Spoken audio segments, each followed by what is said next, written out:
Welcome to The Explainer. Today, we are unpacking the massive, undeniable cultural impact of Viking history and Norse mythology. I mean, it's everywhere right now, isn't it? From massive Hollywood blockbusters to historical reenactment societies popping up all over the globe, the Viking aesthetic has totally taken over. But as we're going to see today, from a strictly historical perspective, the way we picture the Viking Age is actually pretty tangled up in modern imagination. So we're going to cut through the noise, separate the Hollywood fantasy from the hard archaeological facts, and look at how these ancient people actually lived, designed, and expressed themselves. So let's just hit the ground running with the absolute biggest question on everyone's mind. It's kind of the central mystery we're tackling today. Did the Vikings actually look like the heavily tattooed, rugged warriors we see plastered all over our social media feeds? Because, let's be honest, the modern pop culture explosion of Viking art is just huge. We have these massive hit TV shows that have completely redefined what we think a Viking looks like. I mean, there are countless people literally walking into tattoo parlors right now with reference photos of actor Travis Fimmel trying to perfectly channel his portrayal of Ragnar Lothbrok.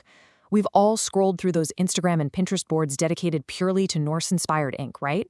And we've just sort of collectively accepted this heavily inked, gritty aesthetic as historical fact. But is it actually true? That brings us to Section 1, Myths and Facts about Tattoos. Let's look at what the archaeological dirt actually tells us. Okay, here is the incredibly frustrating reality for archaeologists. There is absolutely no hard physical evidence that tattoos were commonplace in the Viking Age. None. And the reason why is actually pretty simple. Skin is incredibly fragile. It almost never survives the burial process over 1,000 years. It just rots away. So without preserved skin, historians completely lack the undeniable physical proof of body modification that they'd really want. But, and this is a big but, an absence of physical evidence isn't an absence of history. Our absolute best piece of evidence actually comes from an eyewitness account. An Arabic observer traveling back in the 10th century bumped into the Rus. These were a Swedish Viking tribe believed to be the ancestors of East Slavic people. And he explicitly wrote down exactly what he saw. He wrote, "Every man is tattooed from fingernails to neck with dark green or blue-black, trees, figures, etc." So even though the skin itself is long gone, this super vivid historical account strongly suggests that, yeah, extensive body art was absolutely a real feature for at least some of these Viking tribes. Moving on to Section 2, Colors, Power, and Wealth. Because their visual world was about so much more than just ink.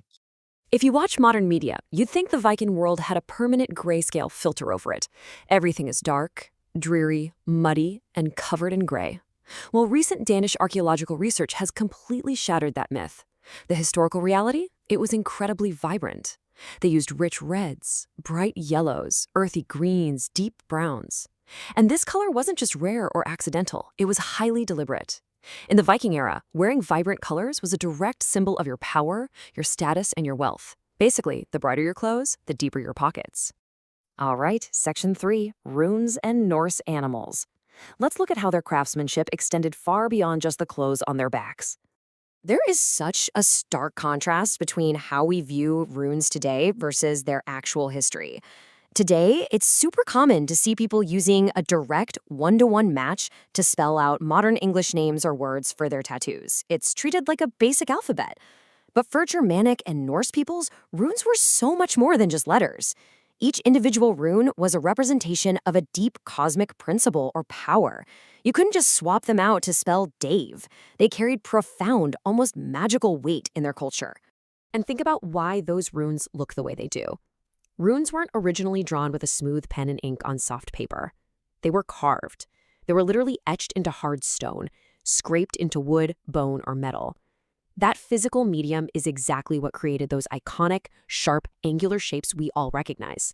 They were designed specifically to be chipped into hard surfaces by a blade.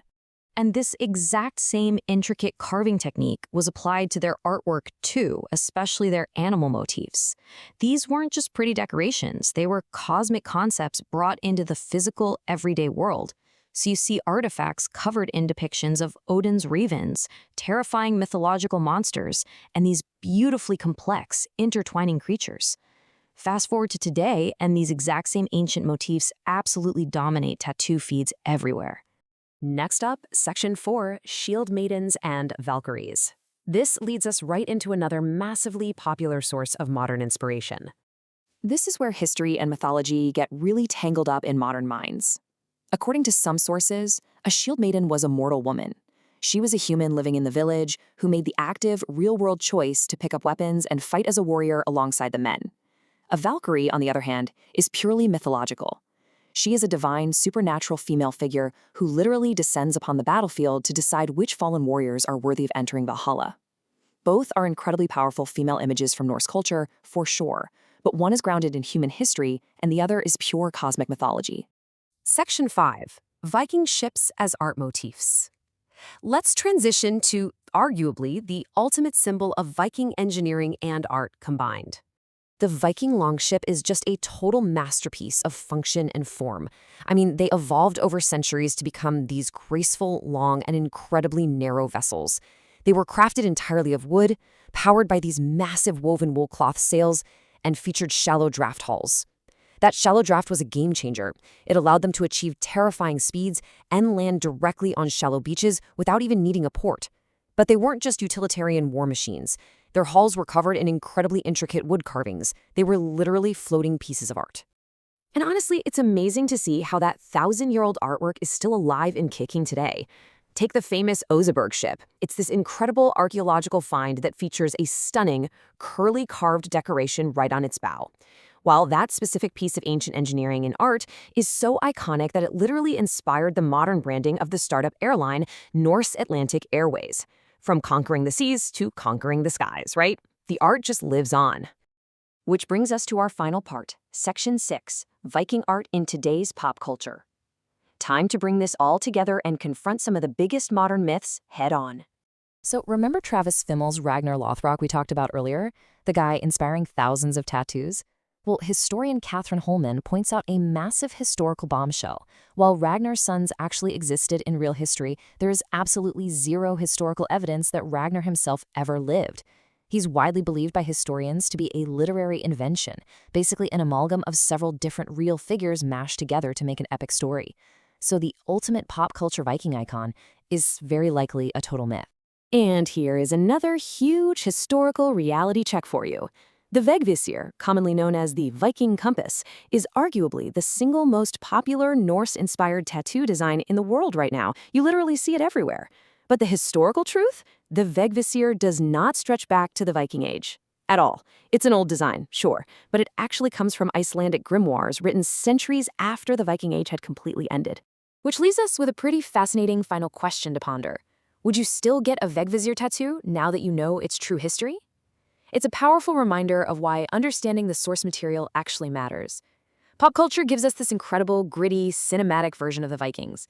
But the historical reality, with its bright colors, complex cosmic runes, and mysterious origins, is often just so much more fascinating. So before you commit a design to ink, do your research. Thanks for joining me on this explainer, and keep questioning what you think you know.